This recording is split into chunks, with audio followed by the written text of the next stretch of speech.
Lagay tayo ng Molykote grease dito sa primary ship. So tanggalin lang natin tong special tools natin na primary ship installer. So pag natanggalan natin yung plastic na yun, yung nasa loob na yan, yun ang lalagyan natin ng Molykote grease. Yan. So nabibili naman na tong Molykote grease sa mga Yamaha 3S shop mga bossing. Available na to kasi meron na rin sa amin. Ito yung Molykote grease na ilalagay natin.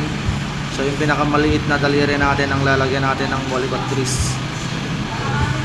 Lang din, then ilagay lang natin sa loob ng primary ship.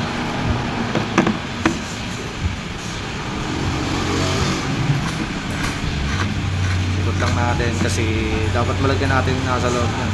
At least malagyan lang naman natin yan mga boss. Then tanggalin lang natin yung mga excess na Molykote grease. So pati sa kabila lalagyan lang din natin, pero konti lang din yung pinakamaliit na daliri ulit ang gagamitin natin mga bossing.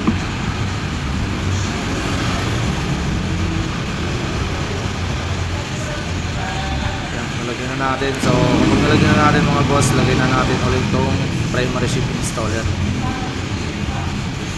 Dandaan lang mga boss, may o-ring yan sa loob. Parang o-ring yun, no? Nilagay natin, punasan lang natin, tanggal natin mga excess ulit na Molykote grease.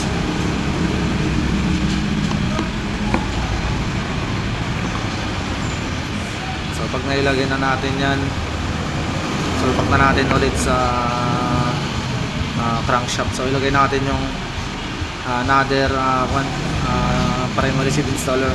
So ilagay lang natin yan dahan-dahan. Sagad lang natin mga bossing. Pero may mga procedure pa rin yan mga boss.